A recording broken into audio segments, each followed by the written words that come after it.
de nuvem agora, rapaz. Verdade? E a previsão era ter vindo para cá, mas São Carlos, bom, São Carlos é que nem Bauru, né? Vem para alaga, né? Não, São Carlos Sabe que a época que eu estudava lá o doutorado, eu tomava cada susto nas chuvas. Eu achava que Bauru chovia, mas São Carlos desaba. Não, e lá agora tá, a gente fala que tá todo mundo assim, preso a ponto de não sair de casa, de não estar conseguindo sair do emprego para ir para voltar para casa, tá feio. Loucura. Bom, lá é sempre assim, né? É. Ninguém tem muita vontade de resolver também, né? Então fica. Não, vontade política nenhuma, cara. Que loucura. Todo lugar assim, viu?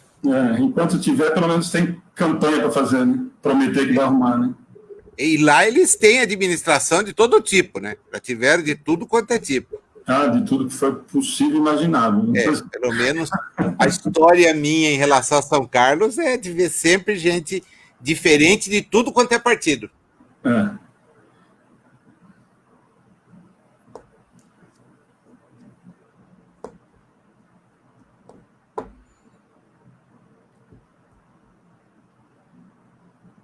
Ontem fiz palestra lá no VP. Verdade? Eles fizeram transmissão virtual agora? Eles estão fazendo, já faz uns 2 meses que eles estão fazendo, Brasil. Que legal. Bom, quinta-feira é um dia horrível para mim. Eu estou sempre dando aula, então é como se não existisse o dia da semana, né? O compromisso com a aula, você não tem jeito de largar para fazer nada. Agora, bom. Eles começaram, acho que não chega a 2 meses.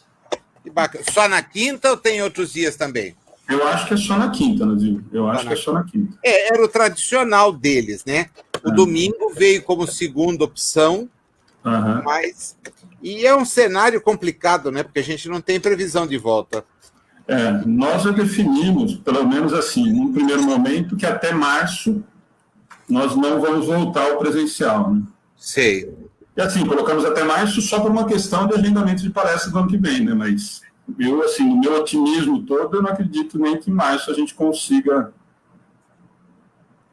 voltar, né? Para a gente fica sem sentido, né, Nazil? Porque assim, você for colocar a quantidade razoável que eles pedem, para nós vai caber 3 pessoas, quer dizer, sou eu, a Ana e mais uma pessoa.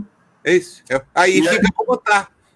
E quem vem, provavelmente essa 1 ou 2 pessoas que vêm é quem não poderia vir, né? Que é o pessoal mais velho e tal. Isso, que tem limitação com a idade de risco. Então a gente já definiu que enquanto não tiver realmente alguma coisa muito clara, né? Nós não vamos voltar, não. A universidade, o primeiro semestre para a universidade não existirá. Já é online, já está resolvido. O Conselho Nacional de Educação autorizou o segundo.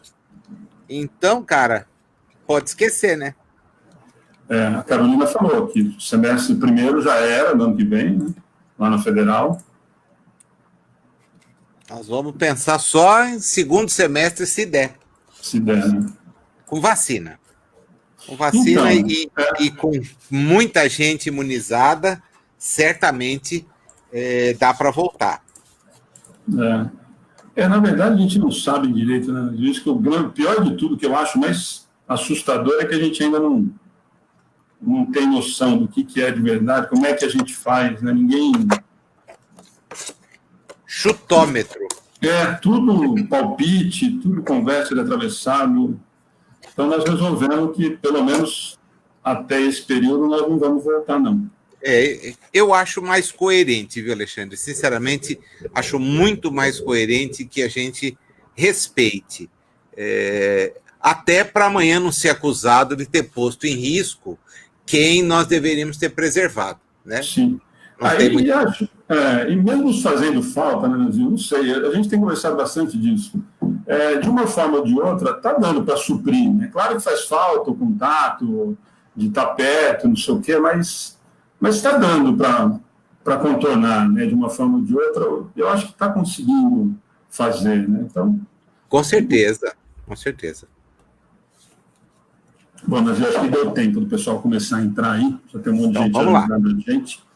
Bom, primeiro, obrigado, né? Boa noite, obrigado de estar com a gente de novo. Sempre uma alegria, né? Nós estamos falando de pandemia, é uma tristeza não poder estar perto, né? Não poder estar junto para conversar, para se abraçar, para se beijar, enfim. Mas é o jeito que a gente tem, pelo menos, para tentar estar um pouquinho mais perto. Então, obrigado de ter aceitado, principalmente da gente conversar, né? E nós vamos conversar bastante desse assunto, que é o Richard. Então, antes da gente entrar para falar dele, queria te agradecer muito por ter aceito o convite, por estar mais uma vez com a gente aqui no Amigos do Bem, que é um dos grandes responsáveis, né? A gente sempre diz que foi um dos grandes incentivadores para a gente começar essa maluquice toda aqui. Eu que te agradeço, Alexandre. Você sabe da nossa amizade, do carinho imenso que eu tenho por vocês e pela atividade espírita. Eu fico pensando que nossos espíritos já enfrentaram inúmeras epidemias, né? Jornadeando na Terra há tanto tempo, nós já enfrentamos situações adversas, iguais ou talvez até mais difíceis que a presente.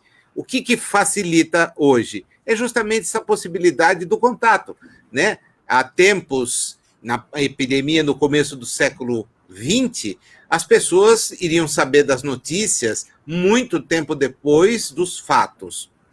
Hoje, o contrário, nós estamos aqui conversando, trocando ideia um com o outro, a possibilidade do intercâmbio, a participação de todo mundo que está envolvido na atividade.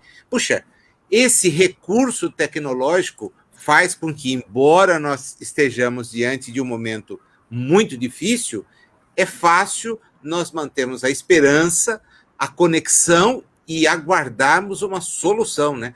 Porque é isso que nos motiva hoje, o fato de saber que as pesquisas não param, são 300 grupos, pelo menos no mundo, pesquisando, alguns em fase muito avançada. Isso só nos tranquiliza. É aguardar, ter paciência, porque, afinal de contas, 6 meses, 9 meses, 1 ano na jornada do espírito não são nada, são segundos.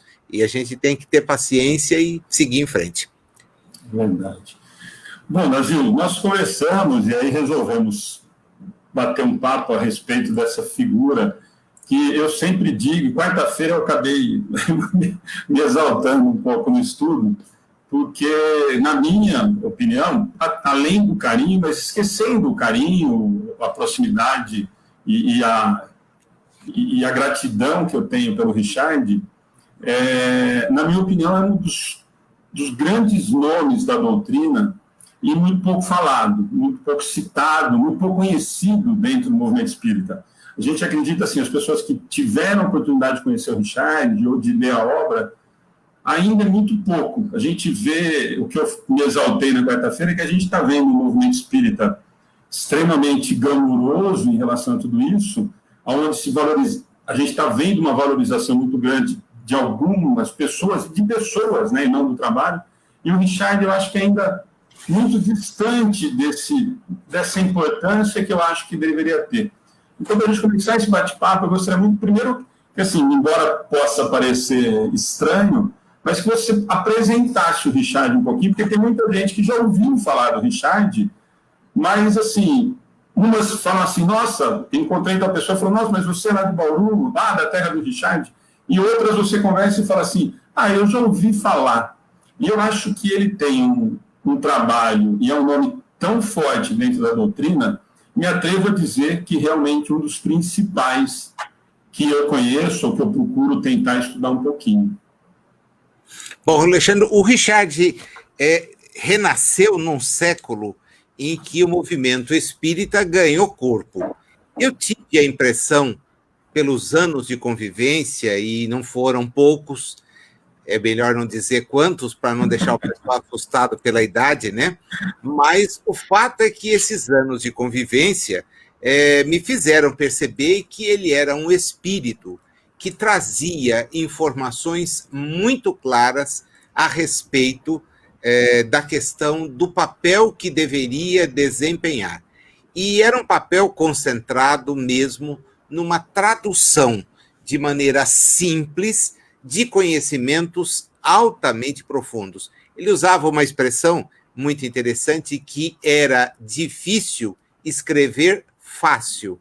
E ele queimava a pestana na sua orografia, como ele também costumava dizer, para traduzir em miúdos algumas coisas. É um autor que renasce na Terra, e eu não tenho dúvidas das suas experiências anteriores também como autor. Ele costumava dizer que havia sido médico, e a gente ria bastante nisso. Quer dizer, bom, então você foi açougueiro. E ele dizia assim para mim, como? Você já viu a história da medicina? E certa vez eu levei para ele um livro, que é um livro bastante polêmico sobre a história da medicina, e mostrei para ele, olha, presta atenção o que os camaradas faziam. Era açougue. Então, se você foi açougueiro, legal, mas eu acho que você era uma pessoa ligada às letras. E por quê? Porque ele não detinha um curso de nível superior. Ele passou num concurso muito difícil, que era o concurso à época para trabalhar no Banco do Brasil, uma carreira muito estreita, muito disputada pelos jovens brasileiros em geral. Trabalhou no banco ao longo da sua vida inteirinha. Ele foi um servidor ligado à atividade de contar dinheiro, transportar dinheiro. Ele dizia assim, árido demais. Ele falou, mas eu cumpri aquilo com uma alegria imensa. Ele teve quase o mesmo tempo de trabalho de aposentado, o que levou, certa feita, a gente ter uma conversa, ele e o Raul Teixeira, viajando para Marília, e o Raul, então, espontaneamente soltou essa. Puxa, cara, você custa muito caro para nós. Você vai fazer mais tempo aposentado do que trabalhando. E quase que chegou a isso, já que ele desencarnou aí com a idade já avançada, do ponto de vista de outras existências que ele deve ter tido, mas para os nossos dias, uma idade perfeitamente compreensível, né? Que é ser um octogenário, algo que na nossa realidade hoje é bem compreensível. A vida dele, a atividade dele, então é uma atividade muito clara, assim, bem fracionada, bem estruturada. Enquanto ele é servidor, funcionário do Banco do Brasil, ele desenvolve as suas tarefas em condições bastante adversas, né? Para você ter uma ideia, eu fiz a menção aqui de levar dinheiro, trazer dinheiro, era isso que os funcionários faziam. Não havia um transporte de valores como a gente conhece agora. Então, era o funcionário que pegava a mala, entrava no trem, levava, trazia selos, porque a grande maioria dos negócios com o Estado para cobrança de tributos era através do selo. Então, eles transportavam esse tipo de valores. E ele trabalhou na tesouraria do banco, foi sempre focado com esse tipo de regra, exação, etc. E na casa espírita, ele ingressa no Centro Espírita Amor e Caridade, mas num período em que o Amor e Caridade não tinha o contorno do que tem hoje. Tinha uma figura fantástica à frente, que era o seu Homero Escobar, que foi o grande preceptor do Richard em termos de formação, tá? Então, o seu Homero o ajudou a conhecer. E ele se aproxima de Kardec de uma maneira assim muito interessante, tá? A sua presença em reuniões mediúnicas o levou, certa feita, a ser informado de que ele produziria livros.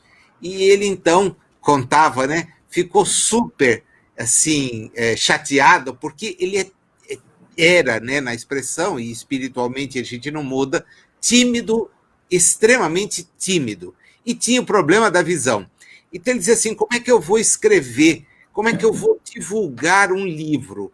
Mal sabia que aquilo efetivamente era verdadeiro, né? Porque ele produz, e produz muito, faz uma leitura espírita bem ampla, muito clara. Veja, ele enfrenta o desafio de, por exemplo, voltar a falar sobre Jesus, usando Lucas como o narrador em que ele se baseia para produzir os livros, e comenta os evangelhos dentro de uma ótica espírita. ele concilia bastante, uma coisa que Kardec não quis fazer, né? Kardec disse, olha, falar sobre Jesus é complicado, porque eu não sei se os fatos são verídicos. E aí o Richard, então, contemporiza.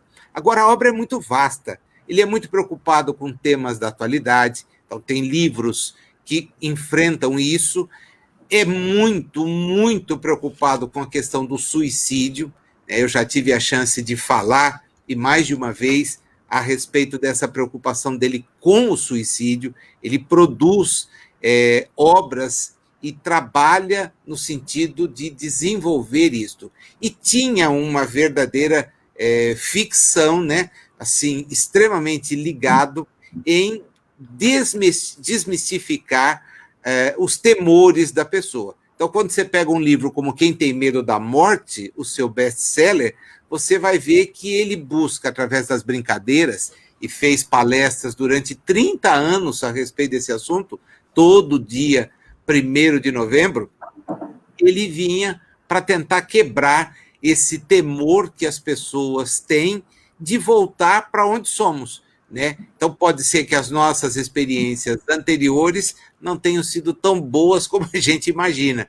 E ele trabalha isso. Fala também sobre quem tem medo dos espíritos, e com isto ele vai numa linguagem sempre muito fácil, muito dialogada, ele valoriza muito a questão do diálogo, né? A gente vai se lembrar sempre dos seus célebres pinga-fogos, em que ele enfrentava as perguntas que todo o salão apresentava para dar respostas rápidas, coerentes e bastante mesmo fundamentadas na doutrina espírita. Então eu vejo como um espírito assim que se preparou para fazer algo. Se ele não tem o destaque que a gente gostaria, talvez seja pelo fato dele ter surgido no século em que nós tínhamos Chico, e o Chico monopolizava a atenção quando o assunto era a produção do livro mediúnico, né? Todo mundo, e ele próprio, na série André Luiz, o Richard encontrava assim, relatos e ficava entusiasmadíssimo em relatar. Vinha, puxa, olha tal coisa, você percebeu tal passagem, você olhou tal coisa em tal obra, sim, você já viu isso daqui, correlaciona com aquilo ali. Tinha essa preocupação, muito, muito forte. E não era um espírita igrejista, né?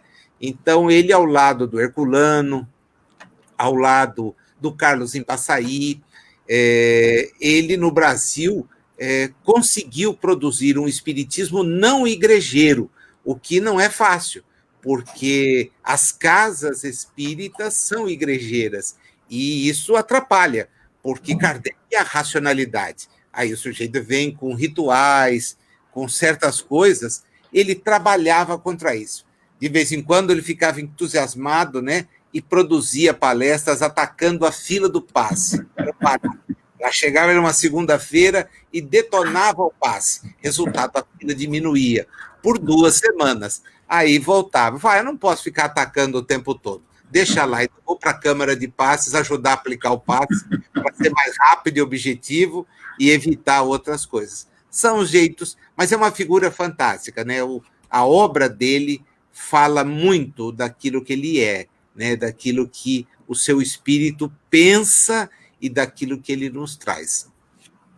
Eu acho que você fez alguns comentários que são muito marcantes do Richard.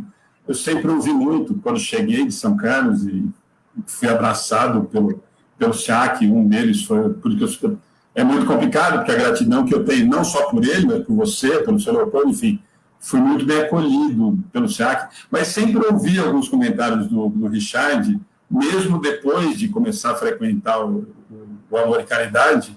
Mas o Richard é muito seco, ele mal fala com a gente. E uma vez eu ouvi um comentário justamente nesse sentido, eu queria muito aproveitar isso.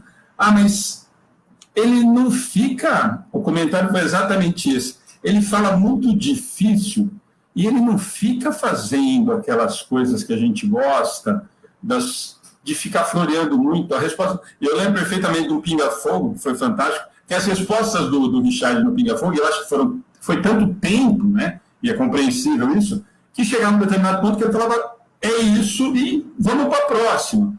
E eu acho que a gente, e aí você me corrija, e você já citou, e eu sei que a sua opinião é essa, o movimento espírita se tornou muito igrejista, né, Nazil, e muito dependente desse, não sei se o carinho é a palavra, mas desse passar a mão na cabeça, de olha, meu irmãozinho, coitadinho. E o Richard era muito objetivo, muito claro. Ele falava com uma propriedade muito grande, porque eu acho assim, a coragem do Richard, o conhecimento para alguém fazer um pinga-fogo, durante o tempo que ele fez, sem nenhum tipo de tema aberto para qualquer tipo de pergunta, não é para qualquer um. Não é para qualquer um que tenha, mesmo extremamente pretensioso, se colocar numa situação dessa. E sempre fez, né, com uma lucidez muito grande. Isso, você percebia isso? Você com certeza deve ter ouvido várias vezes esse tipo de coisa. Quer dizer, eu já ouvi esses dois comentários me marcaram muito. E eu acabei, inclusive, uma vez tendo uma discussão um pouco mais áspera com uma pessoa justamente nisso. Ah, mas ele fala muito difícil, então eu não vou. E aí, a minha resposta foi um pouco grosseira, porque eu falei que não é mais fácil você estudar ou melhorar o seu vocabulário do que não ir, né? Enfim, eu não sei se você viveu isso, com certeza sim, não só na americanidade, mas em muito lugar. Eu acho que por isso, né? Eu acho que ele, da mesma maneira que ele sempre escreveu, aliás, eu acho que ele sempre escreveu muito mais simples, às vezes, do que ele falava, durante as palestras ou durante as preleções, né? Como é que era isso para você que conviveu todo esse tempo? Porque com certeza isso chegava para você também, muito mais do que para mim, né? Olha, chegou sim. As pessoas sempre acharam que ele fosse mitidão, né? E ele, na verdade, era timidão, extremamente tímido. E tinha o problema visual. Houve uma época em que ele fez 2 intervenções cirúrgicas nos olhos e intervenções sérias. Numa das vistas, ele sofria uma limitação acentuada. Então, a depender do ângulo, ele te via muito bem de longe, mas de perto não. Tanto que uma das coisas que as pessoas que conviviam com ele, né? Porque quando a gente está numa atividade espírita e fazendo a exposição, uma coisa é você estar assistindo aquele que fala, a outra você está ali tendo a responsabilidade de falar. E eu percebia, ele tinha uma metodologia, ele não olhava para o papel. Agora, bem no final, com a mudança, da adaptação cirúrgica, etc., ele conferia algumas anotações. Mas, do contrário, não. Como ele não podia se escorar na visão, ele sempre usou a técnica de decorar os textos que ele falava. Tanto que a mesma palestra, quando a gente saía para fazer palestra no período das férias, percorrendo uma porção de lugares, era engraçado, porque ele fazia palestra, e essa palestra, eu também uso isso, a gente repete em outros lugares. Só que eu sou péssimo, embora eu escreva a palestra, eu vou adaptando a depender do público, da situação, e o meu texto mesmo, original, acaba ficando prejudicado, né? Tanto que eu tenho uma dificuldade muito grande de trabalhar usando o recurso multimídia. Por quê? Porque eu vou ficar preso. Já ele não, ele gostava daquele, ele trazia o texto, ele era capaz de chorar no mesmo momento da poesia. Eu dizia assim, mas não é possível, cara, você falou isso 10 vezes. Não, mas esse lá me emociona. E ele então, mas ele escrevia antes, organizava.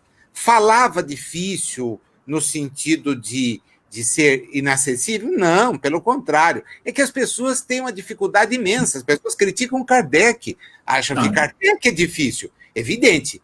O francês do século XIX não é o francês do século XX, como o português não é, e a tradução de que a gente se vale, principalmente nas primeiras traduções brasileiras, o Guilon, o que traduziu o Céu e o Inferno, eles fizeram traduções literais. A tradução do Herculano, que é uma tradução do século XX, já é uma tradução mais modificada, já é um tradutor que interpreta, mesmo assim ela é acusada de ser difícil. Por quê? Porque a linguagem dos espíritos é uma linguagem que nos convida a mudar, né? Agora, nas obras, ele era muito simples, principalmente em obras quando ele tinha que enfrentar assuntos doutrinários. Eu sentia que ele trocava em miúdos aquilo que estava. Algumas vezes até a gente tinha embates, né? Olha, você trocou em miúdos demais, mas eu não estou preocupado com você, né? Tanto que se eu tivesse preocupado com você, eu não ia vender livro, porque você ia criar críticas aí àquilo que eu estou fazendo. Eu vou fazer livros mesmo para chegar às pessoas. E ele, como um caixeiro viajante, saía vendendo esses livros para todo lugar. Ele é o criador prático do Clube do Livro Espírita. Então, é um homem preocupado com essa disseminação da doutrina. Falava, e falar é uma coisa complicada. Quando a gente entra para fazer uma exposição, salvo-se, e na sala de aula não é diferente. Você tem que ter começo, meio e fim. Mesmo no estudo que a gente vai fazer sequencial, e ele usava esse critério de estudar sempre sequencialmente, a maneira como Kardec aborda as coisas, com começo, com meio, com fim. Mas é para cada encontro. Então você precisa ter essa preocupação, colocar bem as frases, estruturar os tempos verbais, porque você precisa passar uma coisa que motive. Você usou aí uma frase que eu cansei de usar. A pessoa tem que sair do patamar da zona de conforto que ela está e dar um upgrade. Quer dizer, eu não posso trazer aqui, porque aqui é a mesmice. Eu tenho que buscar crescer. Mas para isso precisa falar difícil? Não, não precisa. Mas a língua portuguesa não é uma língua fácil. E ele, sem uma formação superior, sem um aprofundamento no sentido de ter uma graduação, uma pós-graduação, ele escrevia com uma exação fantástica, tá? Os textos dele mandados para revisão, e eu acompanhei, pelo menos ao longo de muitos anos, ele me dava o privilégio, às vezes, de conhecer o texto no original.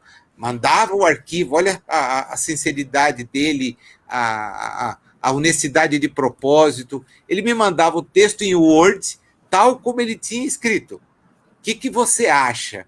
Olha, eu não acho nada. Não, é para achar.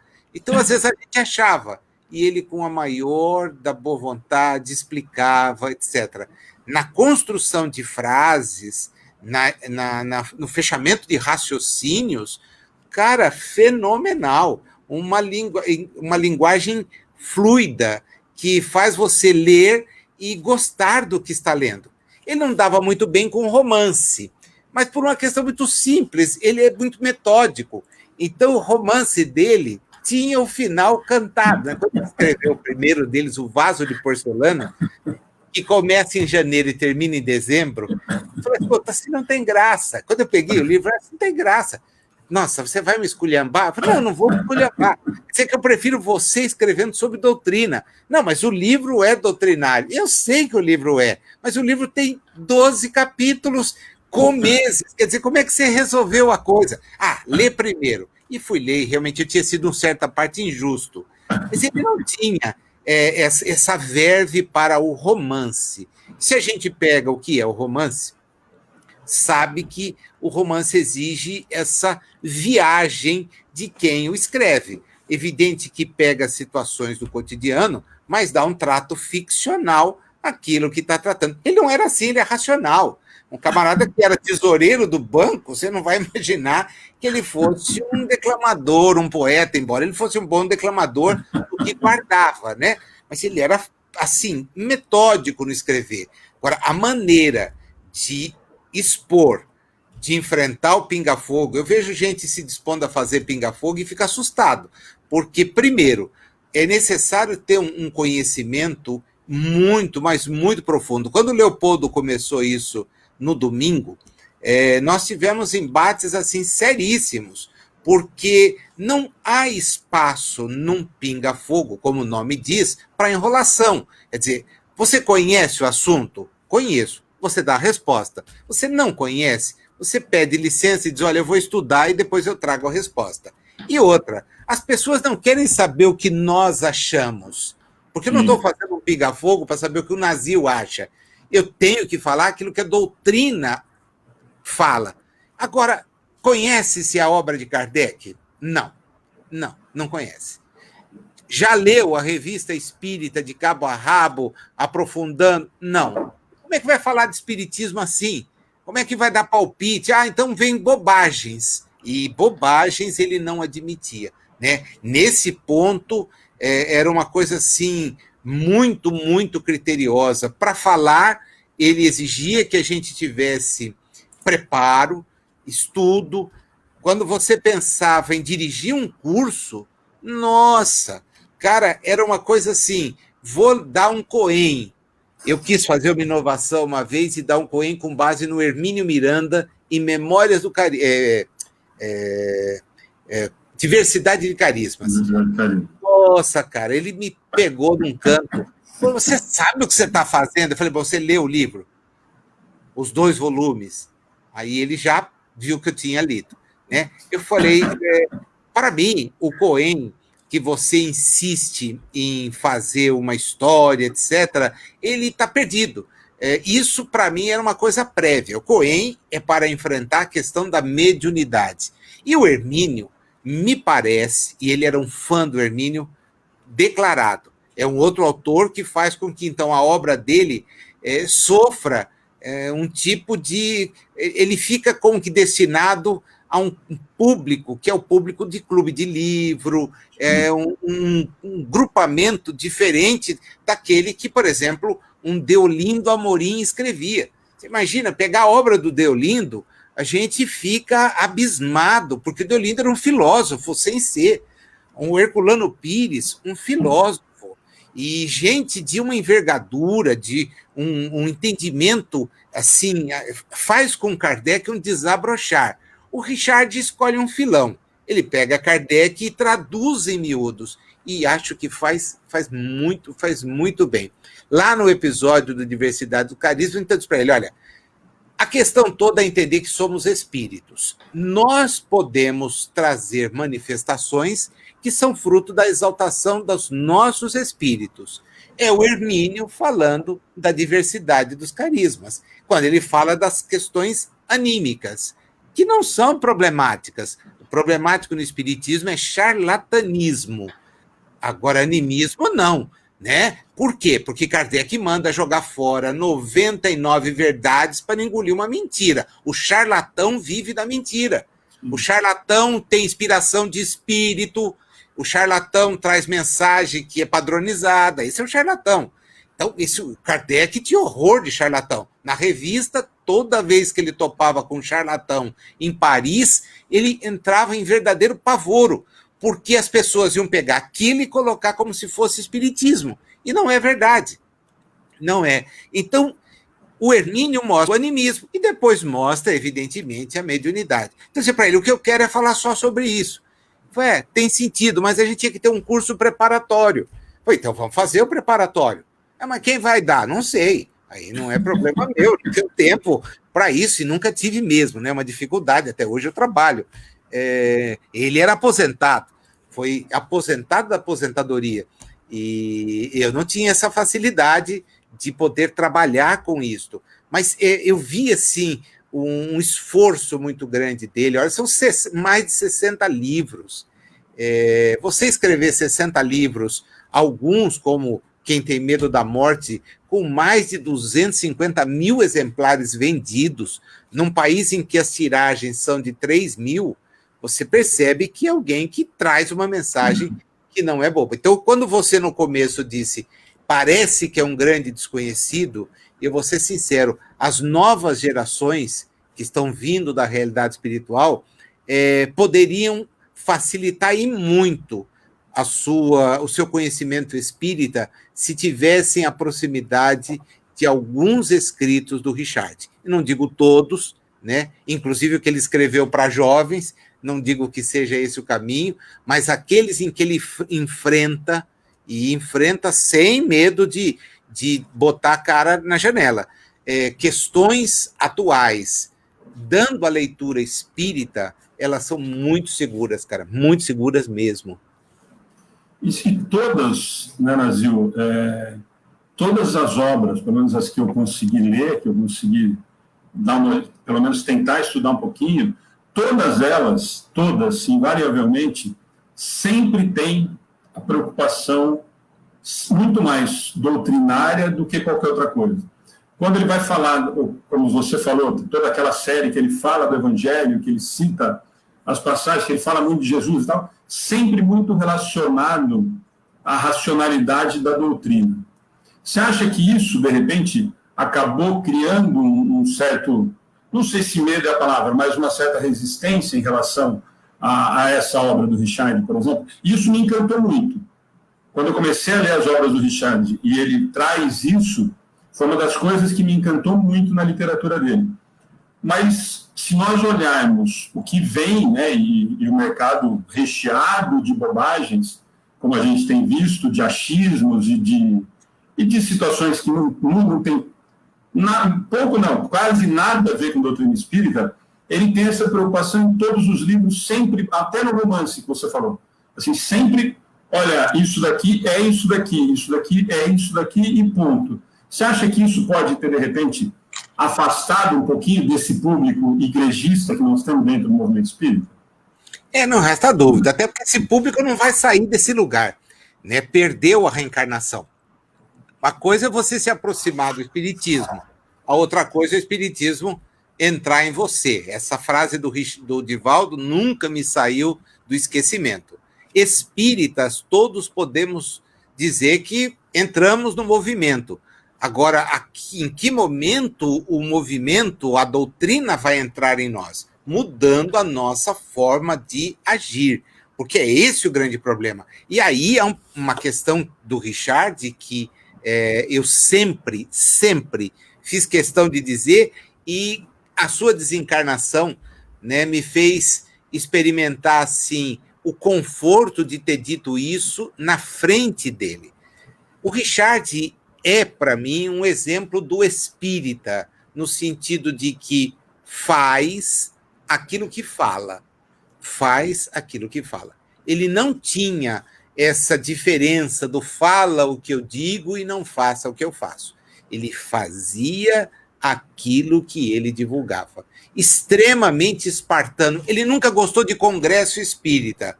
Mas por quê? Porque nunca se julgou uma estrela espírita, que, aliás, eu acho complicadíssimo alguém se julgar uma estrela espírita. Jamais, jamais. Ele tinha aquela preocupação da casa doutrinária, da divulgação, do especificar as coisas, do detalhar, mostrar uma realidade. O que talvez tenha dificultado um pouco a divulgação da sua obra esteja, para mim, olhando de longe hoje, né, porque já são 2 anos da sua desencarnação, ele desencarnou tendo entregue uma última obra e depois a FEB lançou 2, uma relendo uma das suas primeiras obras, que falava sobre conhecimento espírita, e a outra fazendo um apanhado de algo fenomenal. Ele escreveu durante 50 anos para o Reformador.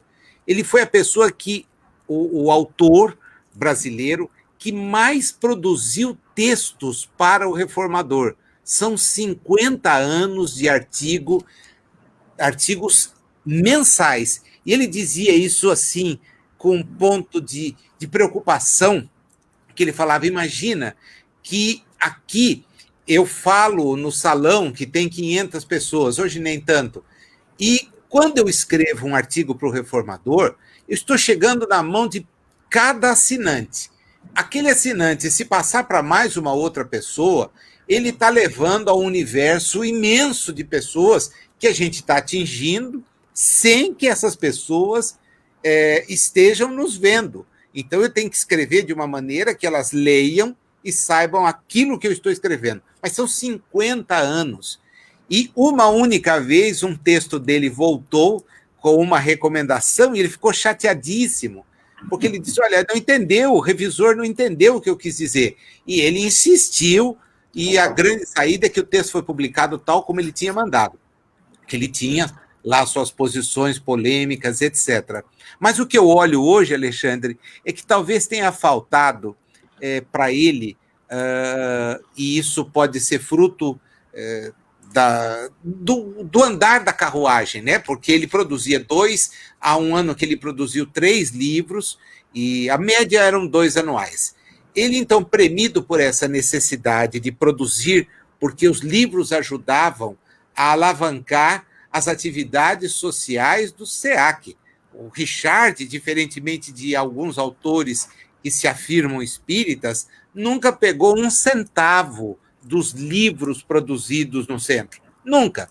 Tal como o Chico. E olha o detalhe, o Chico afirmava sempre, não sou eu que escrevo, embora a gente saiba do trabalho que é psicografar alguma coisa, mas não sou eu que escrevo. Agora, o Richard era ele que escrevia, era ele que reservava um período do dia, depois de ter trabalhado na época que estava no banco, e quando aposentado na manhã, ele tinha sempre um horário reservado para a produção do livro. O que eu acho que faltou, talvez, uma sistematização na hora de produzir os textos. Porque, veja, o estudo que ele faz do Evangelho é fruto dessa sistematização. Então, essa obra, que até chegou a ser comercializada numa caixinha, com os 5 volumes mostrando isso, ela poderia ter sido feita a mesma experiência quando ele conversa de espiritismo. Isso poderia ter mostrado a interpretação dele, ou a releitura dele do Livro dos Espíritos, a leitura que ele faz da mediunidade no Tudo Aquilo que Você Precisa Saber. Né? Ele se aventurou num seminário que nós programamos dar em Matão, a convite do Aparecido Belvedere, lá e da Célia, lá de Matão. Nós iríamos dar um seminário sobre os 150 anos do Céu e Inferno. E ele não gostava de seminário, mas disse, bom, como você vai, eu vou. Então, programa lá. Falei, olha, serão 6 horas expondo, tá? Com mais um pinga-fogo. Pô, não, pinga-fogo é tranquilo, mas 6 horas, falei, 6 horas. 3 horas de manhã eu falo sobre a parte primeira, ou você, e 3 horas a gente fala da parte segunda, você ou eu. Ele disse, não, eu prefiro falar da parte segunda, você fica com a parte primeira. Então, tá bom. E sentamos para produzir, é isso, cada um foi para o seu canto preparar. Eu organizei a exposição, mas ele ficou doente, precisou fazer a cirurgia no coração e o seminário teve que ser cancelado. E nós não tivemos tempo depois material para fazer o seminário, seja em Bauru, seja fora, porque veio um problema de saúde dele um atrás do outro e isso acabou complicando. Mas o fato é que do estudo que ele fez, saiu um livro. E aí eu dei uma bronca dele do tamanho do caminhão. Falei, pô, você é egoísta. Por que você não me falou que estava escrevendo o livro que eu escrevi a metade? Ele falou, não, é porque o livro ficou grande demais. E é verdade, é um volume e tanto a respeito dessa situação que envolve a desencarnação. Então, veja como ele era metódico. E essa metodologia usada na produção talvez tenha faltado na hora da organização. Porque alguns tomam os livros dele como sem conteúdo. E o que é isso? É porque não leu. Livro sem conteúdo está pululando todo dia aí. Agora, o dele não. Você não acha questões que sejam fruto de imaturidade, de falta de raciocínio. E ele se escora em Kardec o tempo todo. Então, você percebe que antes de escrever, ele estudava, e estudava seriamente. Ele tinha um método que é muito interessante, não sei se você sabe, quem nos está assistindo talvez desconheça. Mas porque escrevia para revistas, Reformador, A Coluna, aqui num dos jornais em Bauru, etc., ele tinha um método que era, organizava a palestra ficava boa, ele traduzia num artigo. Depois, se aquele artigo tivesse bom, ele reunia e fazia o livro. Então, isso fez com que se perdesse muito da sistematização. Né? Ele não teve tempo, como um autor como ele poderia ter tido, de sistematizar uma produção. Eu imaginava, com a sua desencarnação, que essa poderia ser uma atividade a ser desenvolvida. Talvez readaptando textos, juntando alguns, etc. Mas os direitos autorais não me pertencem, e nem à família dele, porque eles são todos legados a uma instituição. E isso complica, porque seria necessário mexer, né? E há toda a polêmica, o Paulo teve aqui outro dia, essa história que o Paulo e a Simone Privato trouxeram, né, do patrimônio moral daquele que escreve. Então, isso é um problema, porque, na verdade, não se quer mexer, e acho que é inconfundível, né, injustificável mexer. Pelo menos tudo internacionalmente aponta para isso, a Simone explorou isso, o Paulo veio agora com a obra nova mostrando a mesma coisa sobre o céu e o inferno. Então você tem, ela fez sobre a Gênese. Você tem aí condições, eu acho que teria condições de juntar, e aí talvez reunidos certos livros, certas coisas, as pessoas perceberiam que essa preocupação dele de falar de Livro dos Espíritos, estava lá, as obras estão aqui, de Evangelho segundo o Espiritismo, estava lá, está aqui, do Céu e Inferno, está aqui, do Livro dos Médiuns, está aqui. Ele não explora, é bem verdade, a revista, e em relação à Gênese, ele também não faz uma exploração mais aprofundada, né? Ele cita, eventualmente, uma ou outra consideração da Gênese, mas a Gênese sempre se tornou um livro, pelo menos na parte primeira, porque a parte segunda, Milagres, ele escaneia todos quando escreve sobre Jesus, então ele vai lá. E sobre a questão das gerações futuras, né, predições, ele também, quando explora muito pouco, né, porque é um assunto que efetivamente a gente pensa, reflete muito, porque uma coisa é dar a minha opinião. As crianças índigos são a geração futura. A outra coisa é ler Kardec. E aí a gente descobre que criança índigo não é geração futura. É espírito recalcitrante como nós somos, que quer mandar no pai, quer ditar as coisas, quer ter vontade própria, independentemente de um processo educacional, e não é isso que nós vamos fazer aqui. Quando Kardec fala da geração futura, ele nos dá uma esperança fenomenal. E a gente, quando estuda isso, para e pensa, mas será que eu vou estar nela? Será que eu não vou mesmo nessa hora ser desembarcado da Terra, como os exilados foram ontem de Capela e vieram para cá? Porque diz, olha, o planeta vai mudar. Então, se eu não me preocupar com a natureza, e a gente vê que as pessoas não se preocupam, se eu não me preocupar com onde eu moro, e as pessoas não têm a solidariedade com quem moram. Então, você sente que essa geração futura ainda não chegou. Ela não chegou. Ela é fruto de um processo de maturidade espiritual que nós estamos por atingir. Agora, se você me perguntar, o Richard era um espírito assim? Eu não tenho dúvida. Um espírito efetivamente maduro.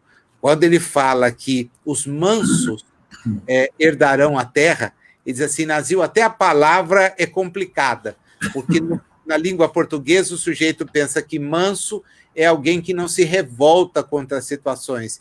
E Jesus não tem essa postura de dizer que você deve ser um conformado, mas ele diz que você tem que ser alguém que transforma a realidade onde está, não com pregação, mas com vivência. É por isso que eu digo que ele é um espírito dessa era, porque ele viveu aquilo que divulgou. Viveu. É o meu modelo de espírito. Eu disse para ele, né?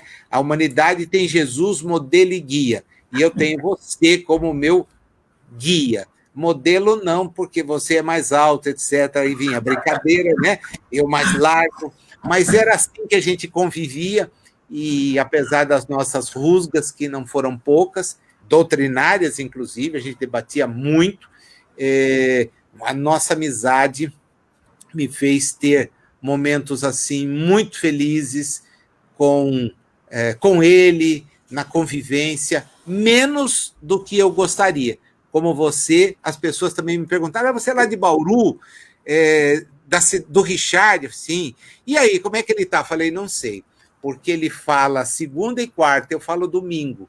Então, nós nunca nos encontramos, né? Na verdade, a gente se encontrava em outros horários, não de exposição pública. né? Mas aquele horário ali da exposição pública não dava, porque eram dias diferentes. Eu também ouvia muito, você de Bauru, do Richard. Agora, com esse movimento que a gente fez no outubro, homenageando, muita gente de muito lugar me escreveu contando que tinha lido o livro deles, que sentia saudade das palestras dele. Então você percebe que ele marcou uma geração de espíritas como eu, como você, com as suas ideias, e a mim, particularmente, Alexandre, marcou muito pelos seus exemplos. Eu vi, sendo espírita, que eu imaginava ele fosse. Eu vi. Até nos momentos difíceis, nas dificuldades, ele foi sereno, foi muito tranquilo. A Tânia, outro dia, deu um depoimento, a esposa dele, sobre ele na morte, na preparação, e ela diz assim, quando chegou um estágio da doença em que era irreversível o quadro, ele abençoava a todo mundo que fosse vê-lo. E era uma coisa interessante, porque a gente saía de lá com Deus te abençoe. Deus te abençoe. Muito obrigado por aquilo que você me fez aqui. Então, você percebia, assim, um espírito entendendo que o tempo estava próximo, né? A vontade imensa de fazer, e a gente até brincou, porque ele esteve com o Hermínio, quando o Hermínio estava bem no finalzinho da existência. E o Hermínio disse para ele, olha, eu vou buscar um outro corpo, porque esse que eu tenho não dá mais. Então, eu vou largar esse, vou para a realidade espiritual e vou pedir rapidinho para voltar. Tenho tanta coisa para fazer, mas o veículo não ajuda. Você percebe que ele sentiu isso também. Então, quando o veículo não ajudou mais, ele abençoou a todo mundo, agradeceu e foi esse exemplo que é para todos nós, né? Você citou uma coisa, Brasil, que para mim, eu sempre falei isso muito do Richard, porque realmente sempre me chamou muita atenção. Nós falamos muito da obra do Richard, da literatura e tudo mais, mas o Richard sempre me chamou muita atenção, até antes de chegar aqui na região, antes de conhecê-lo pessoalmente, me aproximar, justamente nesse sentido de exemplificar. Você ouviu, trabalhei, por exemplo, em alguns grupos, principalmente no Ferradura Mirim, e a gente percebia que tudo o que acontecia, não, e assim, não porque ele queria mandar, mas porque aquilo tinha uma importância tamanha que precisava ser feito. E isso é muito diferente, né, Brasil, do que a gente vê hoje, e vou dar a minha opinião a respeito disso. Nós sempre vemos muito, eu fiz, eu vou mandar fazer, eu acabei fazendo, e o que a gente sempre, eu pelo menos, o que eu sempre percebi no Richard, essa preocupação, o cuidado, né, dos núcleos, nas extremidades da cidade, na periferia mesmo, o cuidado com quem ia cuidar de determinado núcleo em relação a isso, e mais. Aí vai uma coisa que para mim é muito marcante. E eu já falei isso para muitas pessoas, algumas não gostaram muito, mas também não estou muito preocupado com isso. Assim, a imagem que eu tenho do Richard em relação a tudo isso, ou do Amor e Caridade, ou dos trabalhos que tem, sempre passaram, eu ouvi isso de pessoas próximas que tiveram essa postura, eu faço, ou eu acredito, ou eu contribuo, eu ajudo, porque é o Richard. E não só pela credibilidade moral e a conduta moral do Richard, mas porque todos que conheciam o Richard, e eu ouvi isso de muitas pessoas, queria que você falasse um pouco disso, sempre viram no Richard essa vontade do fazer o que ele estava falando, por exemplo, na literatura, do que ele falava na palestra, do que ele fazia no Pinga Fogo. Quer dizer, essa obra que acabou sendo, e claro, não de forma alguma desmerecer a entidade, ou Amor e Caridade, ou qualquer outra que seja, mas muito do que eu vi passou por isso. Olha, todas as, pelo menos as que eu conheci um pouquinho mais, e posso falar do Ferradura Mirim, do Seara de Luz, tudo tem muito o dedo e o carinho do Richard pela obra. E com o cuidado de não ser o Richard. Olha, lá no Ferradura do Mirim, quem que é? É a Ivana. onde não sei quem é tal pessoa, é o Silvio não sei aonde. Quer dizer, sem esse preciosismo, sem essa preocupação em ser, e nós sabemos, posso falar por mim, e se você quiser também comentar sobre isso, nós sabemos que tudo isso sempre passou pela posição de ser o Richard. Talvez se fosse o Mazil, se fosse o Alexandre, se fosse o José ou a Maria, talvez tivesse acontecido? Talvez sim. Mas tenho para mim que isso tudo aconteceu e ouço, vou repetir, que eu ouço de muitas pessoas, eu colaborei, eu fiz, porque era o Richard. Se o Richard estivesse na Igreja Católica, talvez eu tivesse ajudado a Igreja Católica. Não sou espírita, mas acredito no que o Richard me diz e no que ele mostra, mais do que diz. Então, não sei, queria muito que você falasse disso, porque nós falamos muito da obra dele, da parte literária, né, de toda essa obra que ele fez, das palestras, de toda a parte doutrinária que ele tem, mas quando você fala para mim, olha, o Richard viveu e exemplificou o que ele falava, para mim me remete muito a isso. Essa obra toda que tem em volta do Richard, e muita gente que vive isso nem sabe quem é o Richard muitas das vezes. Né? Com certeza, ele sempre se escondeu, né? Esse fato da timidez o colocou sempre na retaguarda. E, evidentemente, né, o aprendizado, a mão esquerda não precisa saber o que a direita fez. Quem canta de galo, quem anuncia, não entendeu o sentido da caridade. E ele tinha esse viés da caridade manifestado em conjunto com outras pessoas que fizeram e fazem parte do grupo Amor e Caridade, sempre no sentido de atender. Né? Ele dizia, não há melhor remédio para curar as próprias dores do que ver a dor do outro. Porque quando você vê a dor do outro, você deixa de olhar para o próprio umbigo. E ele fazia isso com uma facilidade imensa. Rapidinho ele engajava a pessoa em alguma atividade. Tem uma amiga que, aconselhada por ele, foi trabalhar na primeira casa de sopa que ele disse que ela devia. E a coisa foi de tal forma que ela acabou trabalhando em 3. Né? Por quê? Porque ele não gostava de nos ver acomodados no igrejismo.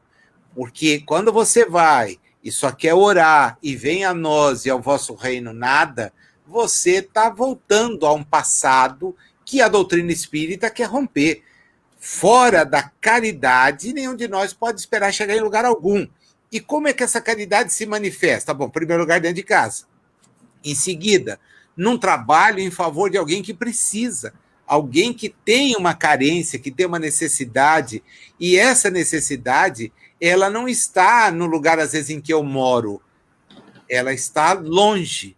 Numa cidade como Bauru, em que houve um crescimento desordenado, em que lugares se tornaram extremamente aglomerações, se transformaram em aglomerações de pessoas muito carentes, a ideia levada por ele e implementada por um conjunto de pessoas, porque ele também nunca fez questão de aparecer e nunca chamou para si o dizer nada, era sempre colegiado mesmo.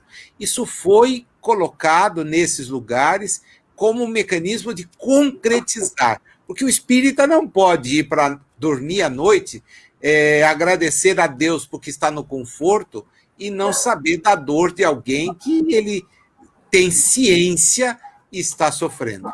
Então, o trabalho caritativo, e que era um trabalho não invasivo, porque as pessoas atendidas, você participou, então o testemunho fica muito mais fácil, nunca foi de pregação espírita. Pelo contrário, para aqueles pontos de atendimento, ninguém perguntava a visão religiosa que as pessoas têm, porque isso não nos interessa. O espiritismo não tem essa característica, e ele encarnava isso fortemente. A gente atende quem precisa, e quem precisa pode ser ateu, pode ser à toa, ou pode ser alguém que é filiado a qualquer denominação religiosa. É uma questão particular. O que nós precisamos fazer é sair do nosso imobilismo. E, nesse aspecto, ele nunca parou. Até porque as obras foram crescendo e a produção dos seus livros é muito ligada a isso, né? A receita que os seus livros produzia, ela era substancialmente levada para o atendimento dessas obras. E essa credibilidade dele, então, que alavancava. Imagina, olha, ele fez, durante muitos anos, uma rifa, e não havia nada mais de trazer maior contrariedade ao movimento espírita, principalmente aí a certos arautos do movimento espírita, do que ter uma rifa. E ele dizia assim, mas a rifa é o melhor exemplo de que a gente é íntegro. Primeiro, ela é aprovada pela Receita Federal.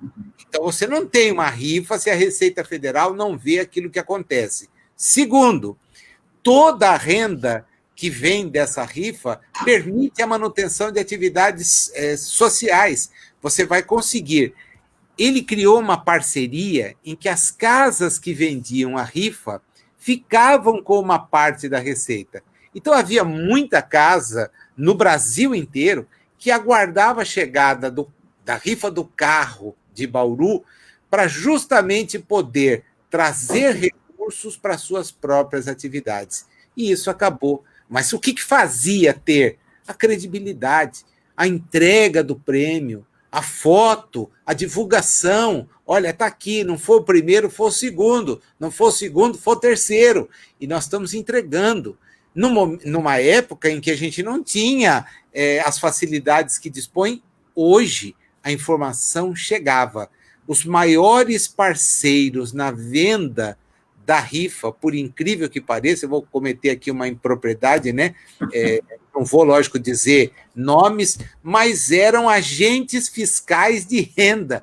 Quer dizer, essa gente ajudava violentamente, porque via naquilo uma seriedade. Evidente que o processo de uma rifa, você sabe que de milhares de bilhetes, só um vai ganhar o primeiro, o segundo, e até o quinto prêmio, como era o caso, porque a entidade também não tem condições de fazer mais.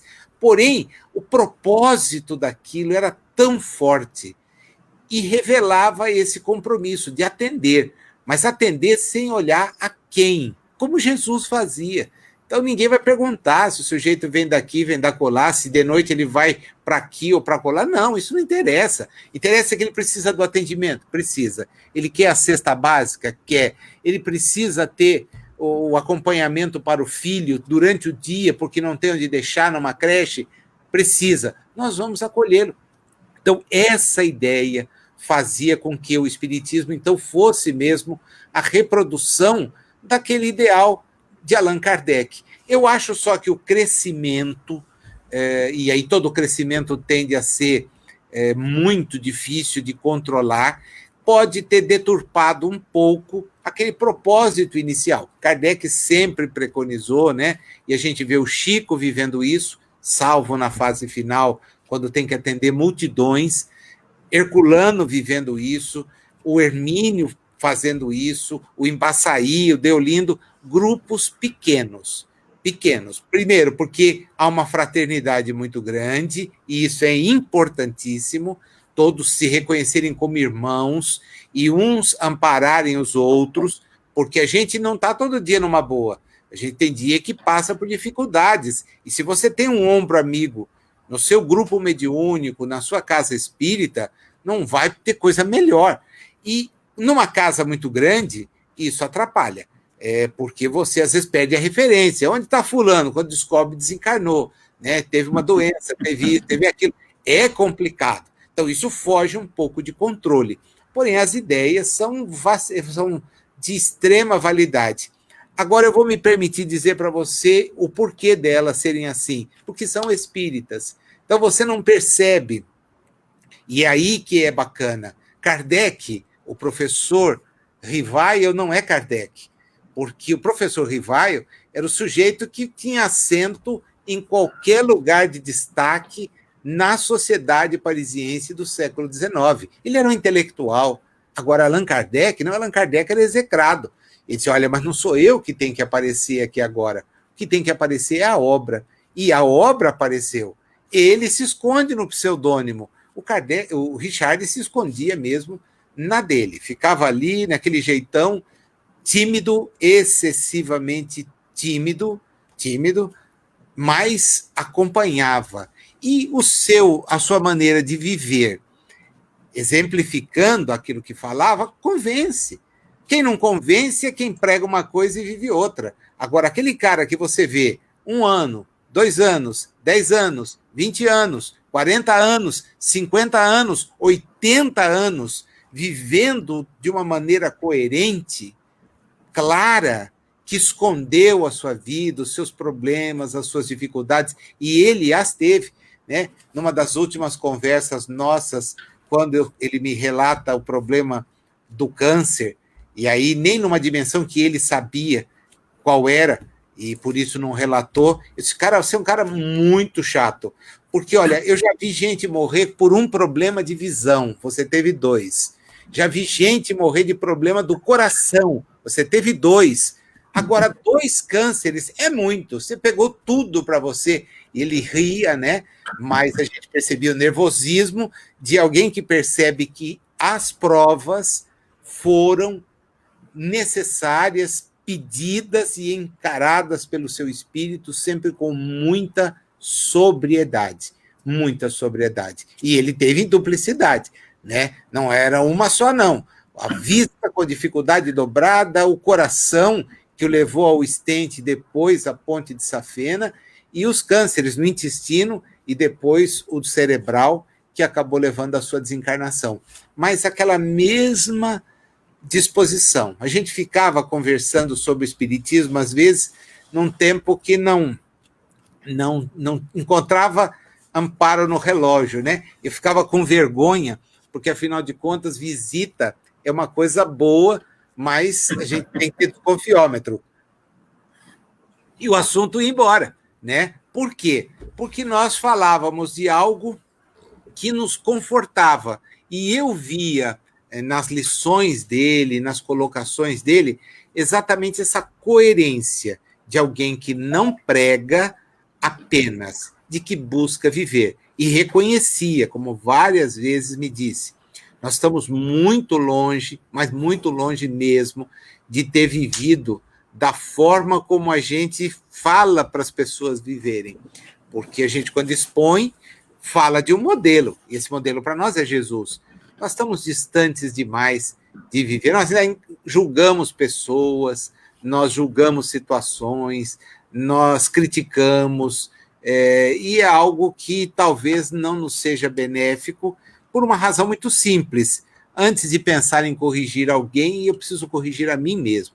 Então, era esse o ponto forte dele, né? Você ouvia. Quando eu passei por um momento muito difícil e nós tivemos que ter uma conversa dura, que ele me chamou para uma conversa dura e disse assim, olha, hoje é uma conversa que eu não queria ter, mas eu acho que preciso ter com você.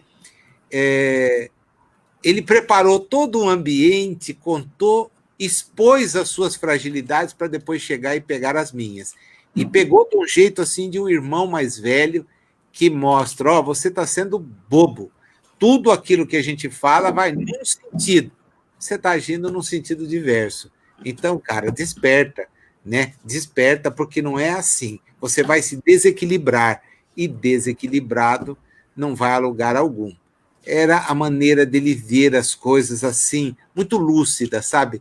E você acolhia aquela bronca, como eu acolhi, não com tranquilidade, não gostei, fiquei sem falar com ele pelo menos umas 3 semanas, bronqueado, e ele percebeu que tinha exagerado até, mas era necessário para me chamar a atenção, né? E é isso que a gente espera de um amigo, né? Que te chame a atenção no momento de fragilidade, em que você não está sendo frágil, você está cedendo à fragilidade. Isso não é bom para ninguém, né? Muito menos para a gente que luta para vencer velhos hábitos.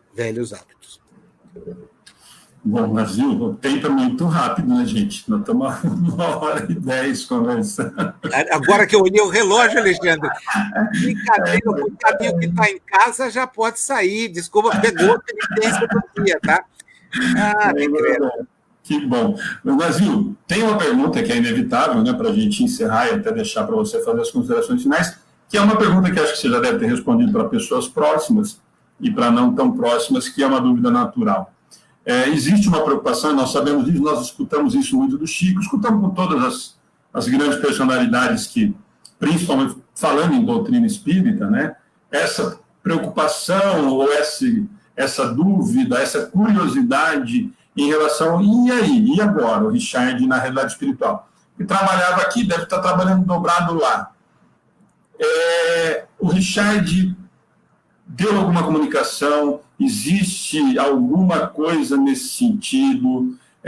Existe muitos comentários, eu já ouvi e algumas coisas. Olha, o Richard falou que quando se comunicar com o Chico, falou, alguém vai saber que realmente é ele, porque imagino eu que, da mesma maneira que o Chico e várias outras personalidades, que deve ter muita gente que já deve estar dando psicografia do Richard à torta e à direita, daqui a pouco vão estar escrevendo o livro que o Richard mandou para a gente aqui, né? Então, eu acho que essa deve ser uma preocupação, como teve Chico, como tem quem é sério em relação a isso, até, Brasil, quando a gente fala, né, até nas próprias cartas psicografadas, não vamos nem pensar nos grandes nomes, mas com certeza isso já deve estar acontecendo. Para mim, até agora não chegou, mas com certeza já deve ter alguém psicografando que o Richard deu comunicação aqui ou acolá, ou daqui a pouquinho nós vamos ter alguém falando que o Richard ditou um livro para alguém. Como é que isso está chegando para você? Chegou alguma coisa nesse sentido? Com certeza já devem ter te questionado em relação a isso. Como é que é isso agora? Porque essa é uma dúvida que é natural, né, da gente agora. Quer dizer, se trabalhou, tanto que trabalhou aqui, já capengando, trabalhando dobrado, imagina agora nessa realidade lá, né? Com gás todo. Trabalho, hein? Com gás todo. Uma vez ele brincou comigo, disse assim, quando eu desencarnar, eu quero vir psicografar por você. Aí eu disse para ele, nem venha, porque eu acordo cedo e eu não quero ser assustado. E ele gargalhou, falou assim, não, mas é bom a gente trabalhar cedo. Falei, não, tem mais coisa que fazer, não quero incomodar você, não quero ser incomodado, não. Fica na sua. Eu soube que, efetivamente, temendo isso, ele teria acertado com a Tânia algumas questões que viriam a deixar uma identificação. Não são palavras, etc., mas são algumas coisas bem claras que ela perceberia. Participando com ela de um programa que homenageou o Richard, na verdade, pelo viés particular, né? O nome do programa, produzido pelo pessoal de Araçatuba, vamos falar de Simon. E Simon era a maneira como a Tânia o tratava no ambiente doméstico. Ela dizia, olha, você era o Simonetti no banco, o Richard no centro, mas em casa você é o Simon, porque eu não posso viver como se eu tivesse com o funcionário do banco, como se eu tivesse com o expositor espírita. E ele levava isso na gozação e ele em casa era o Simon. E nós fomos surpreendidos no final do programa com uma transmissão de uma mensagem que foi apresentada, era do conhecimento dela, e que falava de questões particulares dadas pelo, salvo equívoco, o Euríclides Formiga, o médium, que psicografou essa mensagem na cidade de Assis. Eu vi o texto e realmente lembra muito, muito mesmo, o Richard. Agora, há um detalhe.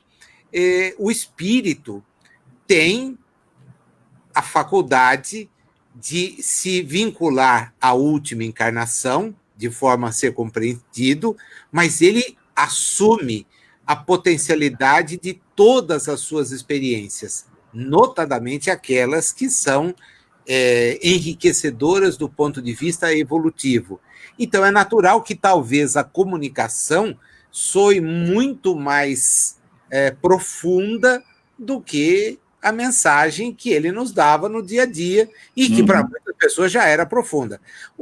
A grande questão que envolve esse assunto, Alexandre, me faz sempre voltar a Kardec, né? O contato com os espíritos precisa ter um proveito. Saber como o Richard está, eu não gostaria, não, porque já é uma conclusão para mim. Um cara que viveu da maneira como ele viveu, sendo o exemplo que ele foi, ele não é que ele deve estar, ele está bem, porque ele fez por merecer isto. Se em outras encarnações não, esta ele fez por merecer, trabalhou, viveu, então deve estar bem. Agora, tem algum interesse aqui conosco? Bom, o interesse da doutrina, da divulgação, eu acho que ele jamais vai perder. Por quê? Porque ela fez para ele o mesmo bem que fez e faz para nós. Então, a gente vai querer se envolver. O problema é encontrar gente nessa sintonia, porque hoje o Centro Espírita virou autoajuda, e me parece que o processo não é bem esse, né? A Casa Espírita, agora nem isso está dando, porque nós estamos isolados socialmente, mas a divulgação, essa história de programas, me parece um pouco divorciada dos ideais que são os ideais espíritas, que são aqueles da reforma, da mudança de cada um de nós e do empenho que nós fazemos para essa mudança permanentemente. É o grande desafio nosso, né? Ser hoje melhor do que a gente foi ontem. E a gente percebe que acaba sendo pior. E isso atrapalha um bocado quando o assunto é evolução. Agora, já ouvi, já tive acesso a comunicações e, confesso, fui bastante cético, salvo essa específica, porque há alguns detalhes, alguns particularismos da comunicação, eu não tenho ela aqui comigo para disponibilizar, mas se conseguir, depois vou repassar para você. Só não garanto, seja breve. O fato é que nessa comunicação ele dá detalhes a respeito de pessoas e de situações ocorridas naqueles dias finais da sua existência que demonstram muito, muito particularizadamente a idoneidade da comunicação. Não traz nenhuma novidade sob nenhum aspecto, pouco fala sobre si, o que era bem uma característica dele, mas fala muito da gratidão por ter convivido com pessoas em situações em que a solidariedade emprestada a ele foi total.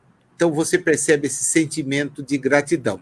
Será que ele produziria uma obra mediúnica, interessada? Eu acho que é possível, mas vai depender de uma boa sintonia e de se conseguir dar aquela maneira como ele tratava as coisas, espaço hoje na literatura, né?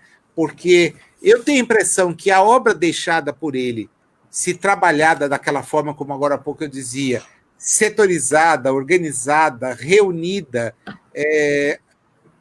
mesclada, de maneira que as pessoas vejam esse mosaico que é o que ele trabalhou e que é um mosaico fiel ao espiritismo, essa obra já falaria por ele mais do que uma novidade ou coisa. Eu espero que ele hoje saiba fazer bem romance, né?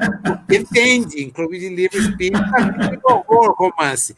Então, se ele trouxer essa informação, não serei o médium, tá? Já deixando claro aqui, para não ver me incomodar de noite e dizer que essa noite nós estivemos juntos e ele me deu um broncão, sabe? Daqueles que ele me dava. Eu falei, escuta aqui, você vem aproximar de mim para dar bronca? Não, você deixou tal coisa e me chamou a atenção. Eu estou tentando guardar os particularismos e ainda não tive. Quem sabe essa próxima noite eu volto a me reencontrar e aí anoto. Me dá licença, deixa eu anotar, porque a bronca era grande, bem no estilão dele, de dar uma bronca para chamar a atenção. Mas eu acho, viu, Alexandre, que quando a gente desencarna, a preocupação primeira nossa é o de ter desencarnado, né? A realidade do mundo nos parece, se a gente tem uma desencarnação dentro dos parâmetros que Kardec aborda na primeira parte lá, na segunda parte, primeiro capítulo da segunda parte do Céu e Inferno. Se o nosso passamento é um passamento decente e a gente vai realmente livre das preocupações aqui da Terra, a gente não quer nem saber muito de notícia daqui, viu? O que mais é cuidar da realidade espiritual e progredir. Lógico que sempre zela por aqueles que ficaram, mas sabe que a obra aqui é dos que estão encarnados e os espíritos o tempo todo nos sugerem o que melhor fazer. Basta a gente estar atento para exemplificar aquilo que eles nos ensinam. Bom, despedida, né, gente? Olha, 10:09, perdão, né? Eu me senti como se estivesse aí, viu? Aí a gente tem a exposição, depois tem o bate-papo, e meia-noite volta para casa, não é isso? Você que está na sua casa, me perdoa, eu abusei, mas é muito... Falar com o Alexandre, a gente não tem esse problema de não ter hora, né? E isso é complicado. E segundo, falar do Richard, então aí não teria hora mesmo, né? Ir embora, contar causos. Não contei causos, tem causos, passagens fenomenais, discussões a respeito de certos assuntos doutrinários, assim, fortes, cara. Questão do aborto, questão de espírito retido em célula-tronco, que foi uma novidade que andou saindo por aí, perigosa na época, e aí o sujeito associando a certas coisas, e ele, então, tinha tiradas fantásticas, cara, fantásticas, com humor muito fino, né? Ele falava, criticava com humor muito fino, e você depois vinha falar, puxa, ele me criticou, né? Ele falou tal coisa que eu disse. Era uma preocupação. Falar junto com ele era uma preocupação enorme, porque você tinha que ficar atento para não escorregar, né? Então, estuda muito para não falar bobagem. Mas foi um prazer enorme.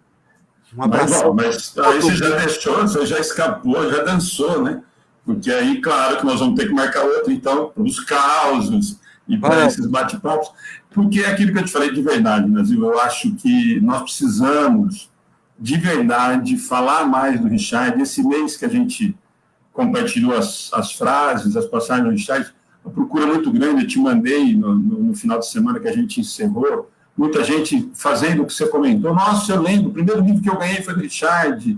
Chegavam mensagens assim, olha que bacana, tá vendo falar, que bom que estão falando do Richard. E eu acho que quando a gente falou de fazer esse bate-papo, é nesse sentido mesmo, é da gente falar mais dele. Na verdade, além de falar muito e contar para as pessoas de verdade quem era o Richard, eu sempre digo que é muito importante as pessoas, a gente tentar trazer o Richard para mais próximo, até por essa timidez dele, por essa coisa, até para quem frequentava o SEAC, ou quem estava próximo, às vezes tinha essa coisa até de uma admiração mesmo, né? Que ele não se deixava, muita gente falava assim, nossa, a gente não via nem o Richard entrar nem sair, porque você não dava tempo. Quem conseguia pegar, eu pegava de vez em quando para tentar sugar um pouquinho, só para tirar um pouquinho de aproveitar um pouquinho do que tinha. Mas com certeza nós vamos marcar outra, Brasil, de novo. Assim, muita gente agradecendo, todo mundo gostando muito de falar do Brasil, do Richard, através de você. E te agradecer mesmo, né? Pena que realmente a gente não está perto, porque senão a gente ia sentar agora e bater mais papo, pelo menos. Agora chegava meia-noite. Tá? Mais um tempão, que é sempre um prazer, você e a Dani estarem aqui em casa. Beijo para vocês, obrigado mesmo. Muito obrigado. E logo, com certeza, estaremos juntos, e aí já fica marcado até o tema, depois só a data que a gente ajeita. Já com fica certeza. Os casos do Richard. Vamos falar das situações que ele narra e que aparecem nos livros, tá? Ele narra muito do que ele viveu, é muito bacana, muito bacana. Gente, boa noite a todos, obrigado. Amanhã cedo a nossa educação espírito infantil às 11, para quem puder acompanhar. Gente, boa noite, até amanhã.